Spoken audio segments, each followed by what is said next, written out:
Hi guys, வணக்கம். நான் ஒரு செங்கல்பட்டுக்காக ஒரு சின்ன வேலை விஷயமாக போயிருந்தேன். அதுவும் பஸ் ஸ்டாண்டில் 2 கணவன் மனைவி, வயது ஒரு 65-70 இருக்கும் அவங்களுக்கு. அவங்க நடந்து வர விதம் பார்க்கும்போது எனக்கு ரொம்ப மனசு கஷ்டமாக இருந்துச்சு. சரி, அவங்க என்ன தான் பண்ணுறாங்கன்னு பார்க்கலான்னு நினச்சேன். அந்த பெரியவரால் உட்கார முடியல, குளிர் ஒரு பக்கம், உட முடியாது இருக்கார். அந்த அம்மா அவங்கள தாங்கி பிடிச்சின்னு இருக்காங்க.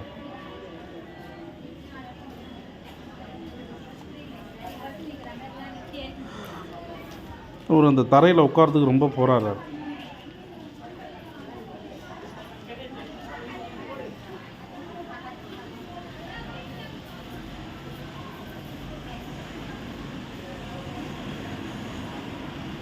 கை பிடிக்கிறாங்க.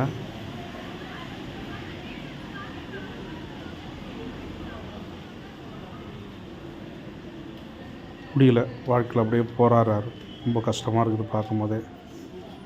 நம்ம இந்த உலகத்தில் எவ்வளோ பிள்ளைங்களும் பொண்ணுங்களை பெற்று போடுறோம், எவ்வளோ சொத்து பத்து சம்பாதிக்கிறோம், சொந்த பந்தத்தை சம்பாதிக்கிறோம், எல்லாமே இருக்குல்ல நம்ம வாழ்க்கையில். ஆனால் நம்ம அந்த இளமையில் ரொம்ப ஆட்டம் ஆடிடுறோம். இந்த பொண்டாட்டியை வேலைக்காரி லிஸ்ட்லேயே வச்சிடறோம். ஆனால் நமக்கு உட முடியாத போது, நம்ம கஷ்டப்படும் போது நம்மளை தாங்கி பிடிக்கிற இன்னொரு அம்மான்னு நமக்கு யாருக்குமே தெரியுதா? யாருக்குமே தெரியறதில்லை. அந்த அம்மா ஒரு குழந்தைய பார்த்துக்கிற மாதிரி தன் வீட்டுக்காரை பார்த்துக்கிறாங்க. பாருங்கள் காய்ஸ். சில பேர்லாம் பார்த்திங்கன்னா வீட்டுக்காரனு உட முடியலன்னா வச்சு செய்வாங்க, நான் பார்த்துருக்கேன். இவங்கெல்லாம் பாரம்பரிய குடும்பத்தில் வந்திருப்பாங்கன்னு நினைக்கிறேன். அங்கே பாருங்கள், தன்னுடைய அந்த புடவை எடுத்து அவர் மேலே ஈ முக்கியக்கூடாதுன்னு சேர்த்து அணைச்சி நிற்கிறாங்க. எல்லாருக்குமே இப்படி வாழ்க்கை அமையுமான்னு எனக்கு தெரியாது. ஆனால் சிலருக்கு அமையுது, அதை அமைச்சிக்க தெரில. இதில் பெரிய ஒரு தப்பு நான் கேட்டிங்கன்னா, அந்த கணவன் மனைவி வாழ்கிற வாழ்க்கை 50 ஆண்டுகளுக்கு மேலே தான் ஒரு நட்பு இருக்குன்னு நடிகர் சேரன் சொன்னார். அது உண்மையான விஷயம். இதுக்கு இடையில் எல்லாமே ஒரு போராட்டம் தான். அவரால் குளிர் தாங்க முடியல. இப்போ மழை காலன்றதுனாலையா எனக்கு தெரில. இந்த இடத்துல பிள்ளைங்களோ பொண்ணோ பேர பிள்ளைங்களோ நம்ம சேர்த்து வச்ச சொத்தோ நம்மளோட சிரித்து கொண்டாடி மகிழ்ந்த சொந்தங்களோ வராது. மனைவிக்கு ஒன்றுனா கணவன், கணவனுக்கு ஒன்றுனா மனைவி. இதான் வாழ்க்கையினுடைய இறுதிக்கட்ட போராட்டம். இது உலக மக்கள்லாம் ஏற்றுக்கினாங்க, ஆனால் இந்தியா மக்கள் ஏற்றுக்கல. பாசம் சென்டிமெண்ட்லேயே வாழ்க்கையை முடிச்சுக்கிறாங்க. என் பேரன், என் பேத்தி, என் பிள்ளை, என் பொண்ணு அப்படின்னே வாழ்க்கை வாழ்ந்துறாங்க. நம்ம எதுக்காக இந்த உலகத்தில் பிறந்தோம்? நமக்குன்னு யார் இருக்கா? நம்ம ஏன் வாழ்க்கை வாழாமல் மற்றவங்களுக்காக வாழ்ந்துங்கன்னு யாருமே ஃபீல் பண்ணுறது.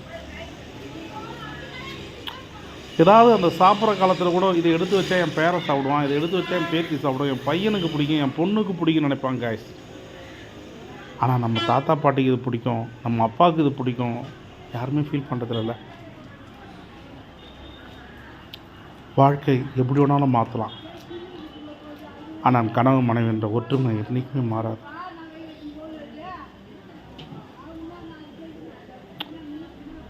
ரொம்ப பார்க்கும்போது எனக்கு ரொம்ப கஷ்டமாக இருக்கு காய்ஸ்.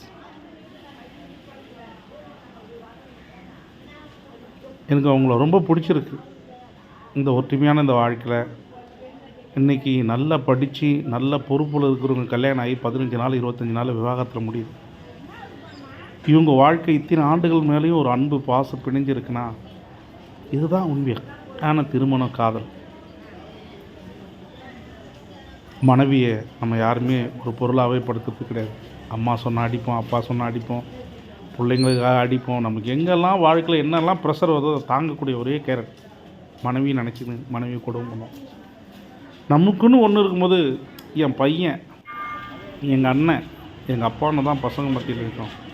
ஆனால் இந்த பொண்டாட்டிக்கு மட்டும் தான் என் புருஷன் அப்படின்னு நிற்கும். அந்த பாசம் நம்ம புரிஞ்சுக்கிறதுக்கு 50 ஆண்டு காலங்கள் ஆகுது. புரிஞ்ச பேர் வாழ்க்கிறதுக்கு வாழ்க்கைன்ற ஒரு பாதையே தெரியாமல் இப்படிப்பட்ட நிகழ்வுகளை பார்க்கும்போது ரொம்ப கஷ்டமாக இருக்குது. ஷேர் பண்ணுங்கள், சப்ஸ்கிரைப்